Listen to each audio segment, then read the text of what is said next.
Dečak i pas. Pas koji govori. Rođen sam, po pričanju moje majke, iz jedne njene lakomislene avanture, koja joj je donela 7 dece i mnogo bede. 2 moja brata i 1 sestra umrli su odmah po rođenju, a ja sam progledao u kući gospođe Albine Kniper, seoske babice, u godinama rata, početkom jeseni. I moja majka i gospođa Albina mnogo su se brinule za mene, hranile me i tetošile. Korpa mi je bila obložena krpama i perjem, to gnezdo kakve ptice. Majka me poučavala životu, kako se maše repom, kako se pokazuju očnjaci, kako se čisti krmelj iz očiju i kako se teraju dosadne muve. Tu smo uvežbavali među sobom i osnovne zahvate napada i odbrane. Bila je to lepa i bezopasna igra. Nasrtali smo jedni na druge kao seoski džukci, ali smo očnjake prekrivali velurom, a kandže smo držali u šapama kao tame u futroli. Ali jednog dana odvojiše me od majke i zapravo tada počinje moj pasji život. Ovo pasji nemojte da shvatite pogrešno, ne žalim se na život, nego kažem prosto moj život. Kada je gospodin Berki, tako se zvao moj budući gazda i gospodar, platio gospođi Kniper, još nije bilo odlučeno koje će od nas da pođe s njim, a ja sam malo razumeo od svega toga što se zbivalo oko nas. Sećam se samo da je majka bila vrlo tužna i da je celo vreme plakala. Tek sam mnogo kasnije shvatio zašto se nije opirala i zašto nije ništa preduzela. To je sve ona radila u stvari za moje dobro. Ko zna kakva bi me sudbina zadesila da me gospodin Berki nije uzeo tada. Od nas 4 preostalih, samo nas je 2 ostalo u životu. Ja i moj brat. Njega su prodali u drugo selo nekom lovcu, a moje 2 sestre zadesila je tužna sudbina. Gospođa Kniper im je vezala kamen oko vrata i bacila ih u nabujalu reku. Gospođa Kniper je i sama bila žalosna i znam da bi im se smilovala da nisu bile teške ratne godine, makar zbog moje majke. Jer gospođa Kniper je volela životinje, čak i one kenjkave mačke, no šta ćete, alla guere come alla guere, kako bi rekao onaj veliki ljubitelj životinja La Fontaine. Od velikog bola moja je majka sasvim poremetila umom. Danima ništa nije jela, samo je plakala i naricala. Jurila po dvorištu i po selu, zavirivala u svaki budžak. Onda joj je jednog dana rekla gospođa Kniper: Lolo, tako se zvala moja majka, morala sam. Oprosti, Lolo, morala sam. Moja je majka ležala ispred nje, naćulivši uši da bi dobro čula sve što joj kaže gospođa Kniper, i gledala ju je tako tužno, očiju puni suza, da se i stara gospođa Kniper rasplakala. Nemoj, Lolo, nemoj da me gledaš tako. Morala sam. Znaš i sama kako teško izlazimo na kraj. No, moja je majka i dalje gledala gospođu Kniper pravo u oči, izbezumljena od bola. Nemoj, Lolo, nemoj da me gledaš tako, reče gospođa Kniper. Bacila sam ih u reku. Onda je moja majka shvatila da su se njene sumnje obistinile. Vrisnula je i poletela ka obali. Jurila nizvodno, cvileći kao pas. Bože mi prosti, kao čovek. Našla je moje sestre u plićaku, nasukane, u ataru drugog sela, zakačene o vrbu s kamenom oko vrata. Vratila se moja majka pred veče, samo da umre kraj mene. Ležao sam na verandi gospodina Berkija, mog novog gazde, i razmišljao o sudbini, o svojoj nesrećnoj majci, o svojoj braći i sestrama, o gospođi Kniper, o životu uopšte. Razmišljao sam i cvileo, više od tuge nego od zime. Tada se pojavi jedan dečak i poče da me miluje i da me greje u rukama, kao da sam, ne daj Bože, vrabac, a ne pas. Onda mi se zagleda u lice i poče da se smeje. Ana, reče on, dođi da vidiš nešto, vrapčić. Baš je sladak, reče Ana i uštinu me za obraz. Ovaj me pas na nekoga podsjeća, reče dečak. Boga mi, jako liči na nekog. Zbilja, reče Ana, njegova sestra. Na koga li me podsjeća? I tebe, reče dečak. To je da čovek umre od smeha, reče njegova sestra. Zbilja, to je da crkneš od smeha, reče dečak. Držao me jednako na dlanu, kao vrapca. Znam na koga liči, reče dečakova sestra. Reci, Ana, na koga, reče dečak. Molim te, reci mi, podsjeti me. Seti se, reče Ana. Hajde, seti se sam. Molim te, reci mi, reče dečak. ne mogu da se setim. Samo znam da me ovaj pas, to je zbilja da crkneš od smeha. Na staru ženu, reče Ana. Na gospođu Kniper, babicu, reče dečak.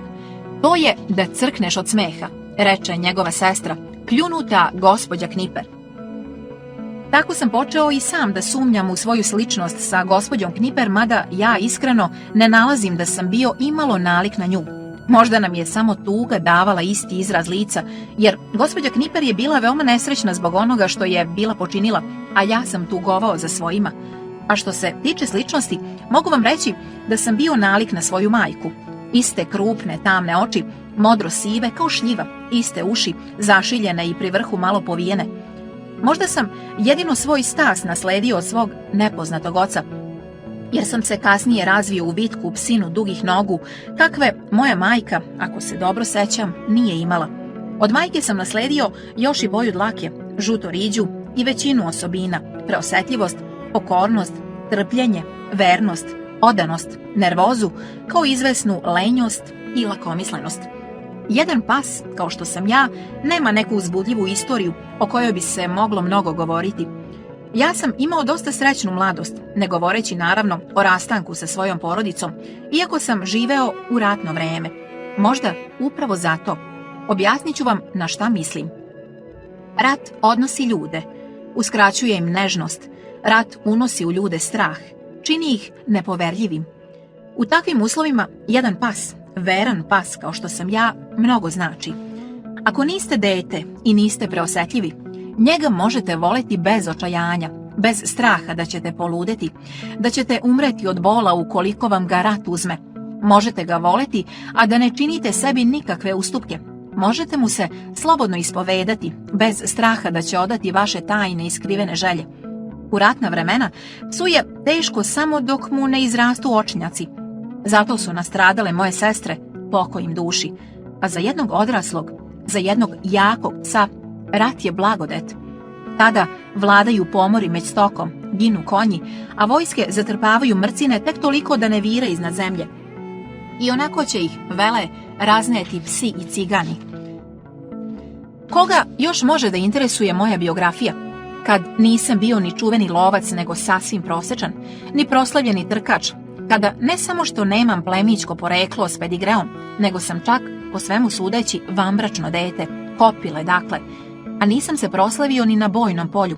Nisu mi podigli za života spomenik i nisam nikad dobio neko odlikovanje od Crvenog krsta ili od bilo koga. Ja sam, dakle, običan pas i moja je sudbina prosečna. Ono što me u neku ruku čini izuzetnim, to je moja sposobnost da govorim, a do milosti govora uzdigla me ljubav jednog dečaka. Mogao bih reći nesrećna ljubav. Jednog se jutra pojavi gospodin Berki, moj novi gazda, i reče: Andi, kako ti se dopada ovaj pas? Kao Bog, reče dečak.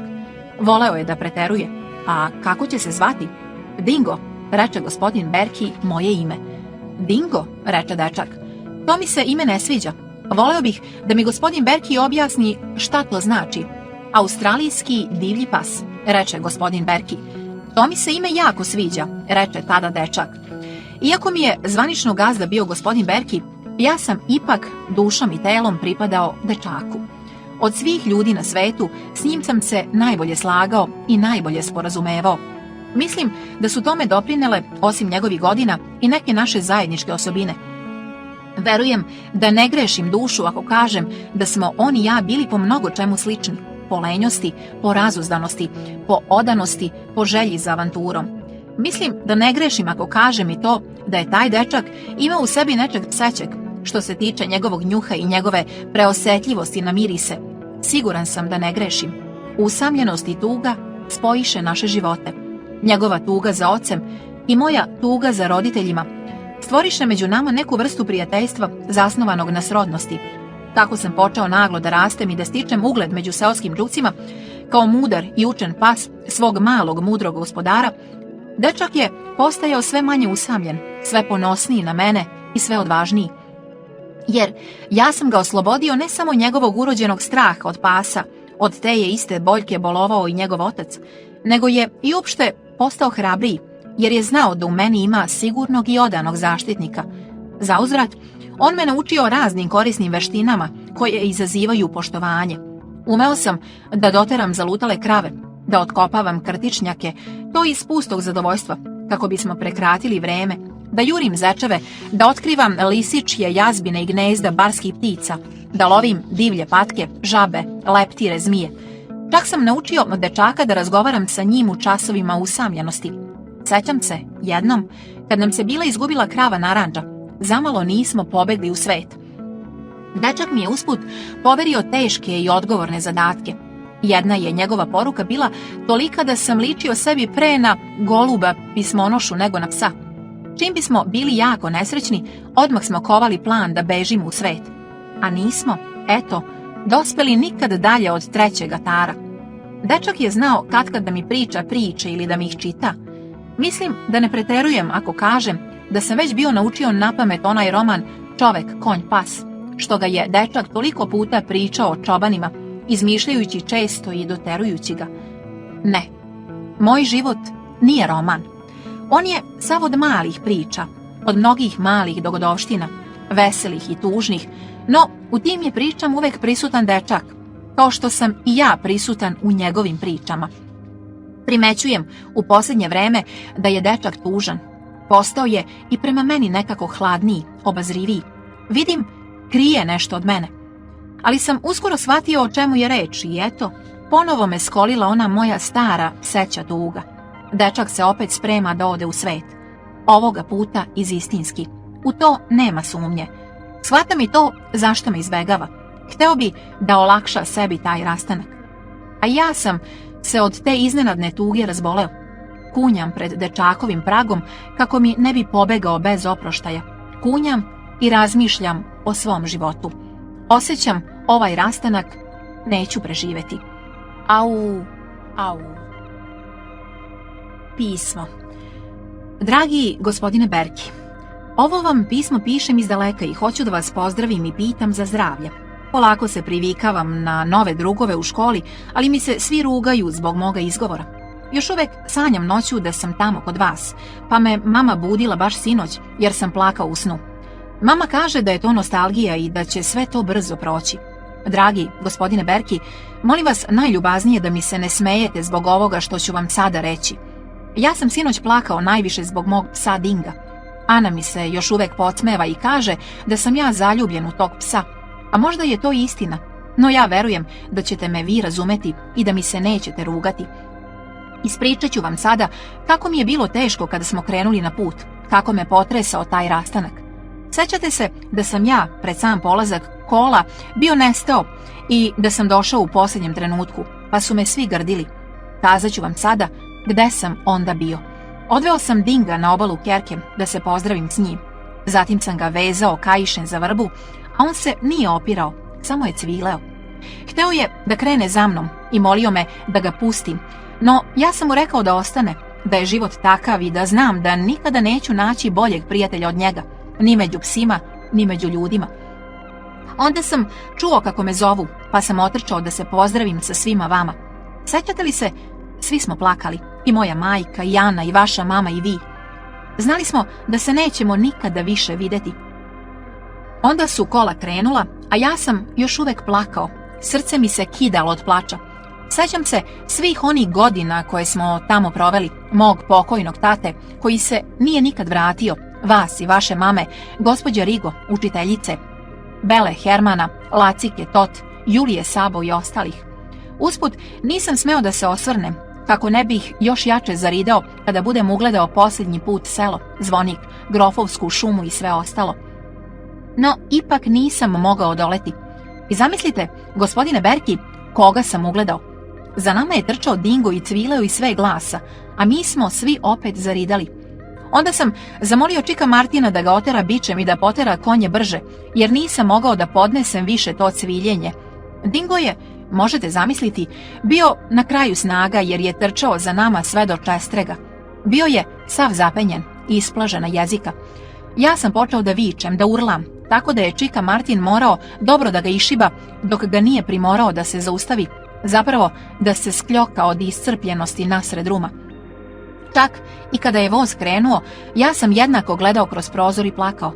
Sve mi se činilo da čujem njegovo cviljenje i da još uvek juri za nama. Eto, dragi gospodine Berki, to sam hteo da vam ispričam i da vas zamolim da mi napišete jedno pismo o svemu. Pišite mi o tome kako je Dingo. Još bih vas samo zamolio, ako mi se nećete smejati, da mu pročitate ovo moje pismo i da mu kažete da ja nisam kriv, da ga nisam mogao povesti sa sobom i da ga neću nikada zaboraviti. Kažite mu i to da ću jednog dana, kada postanem pesnik, napisati o njemu pesmu ili basnu. U toj će basni pas da govori i zvaće se, naravno, Dingo. Molim vas, dakle, gospodine Berki, da mi učinite to. On će sve da razume, samo dok mu govorite, gledajte ga pravo u oči i ponavljajte mu moje ime. Recite mu, Andi, Andi, Andi te pozdravio. Govorite mu polako, kao sasvim malom detetu. Vidjet ćete da će vas razumeti. Počeće da cvili kada mu budete pomenuli moje ime. To će značiti da je sve razumeo. Na kraju vas još molim da ga pazite i da mu kupite dobru večeru za ovaj novac koji vam šaljem. On najviše voli konjetinu sa dosta kostiju, a to možete sigurno da kupite u Bakši kod gospodina Feješa, mesara. Takođe vas molim, dragi gospodine Berki, da u vašem pismu mojoj mami ne pominjete ovaj novac. To je od moje ušteđevine, jer bi mi se Ana sigurno rugala. Zato je najbolje da pišete meni lično, onako kako sam vas zamolio. Za sada neka bude dosta. Vas i vašu mamu, kao i gospođu Rigo i sve moje drugove, a posebno Belu Hermana, Laciku Toti i Juliju Sabo i sve ostale, najsrdačnije pozdravlja i svih se rado seća. Vaš jadni Andreas sam, učenik. Odgovor. Dragi moj Andi, radujem se što si dobro i što si dobar đak, kao što vidim iz pisma tvoje mame. A iz tvog pisma vidim da još uvek lepo sastavljaš i da ti je rukopis sve bolji. Verujem da ćeš jednog dana da postaneš pesnik, a sudeći po tvom pokojnom ocu, vama samovima fantazija ne fali. Što se tiče tvoje molbe, dragi moj pesniče, mogu ti reći samo da bih ti je vrlo rado ispunio da se nije dogodilo ono što znam da će ti biti vrlo žao da čuješ. Dingo se onoga dana kad ste vi otputovali vratio umoran i isprebijan i dugo je cvileo i zavijao. Ceo dan nije hteo ništa da okusi, mada smo mu izneli čak i džigericu, samo je pio mnogo vode, halapljivo. Sutradan smo ga našli crknutog pred vratima. Dragi moj As, nemoj da se suviše žalostiš zbog toga. Ima u životu i težih stvari, vidjet ćeš kada porasteš. Mogu ti samo reći da ga je i meni bilo jako žao. To je bio zaista divan pas, a mama je čak i zaplakala. Naravno, ti ćeš to da preželiš i da sasvim zaboraviš jednog dana.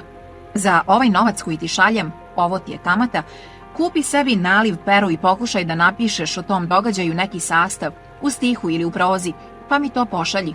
Ako bude dobar, pokazat ću ga i gospođi Rigo, tvojoj učiteljici, a ona će se sigurno mnogo obradovati. Ako joj se bude svideo, možda će ga i objaviti u Dobrom pastiru. Tvoji te drugovi svi pozdravljaju. Budi dobar i nemoj se mnogo žalostiti. Tvoj Čika Berki.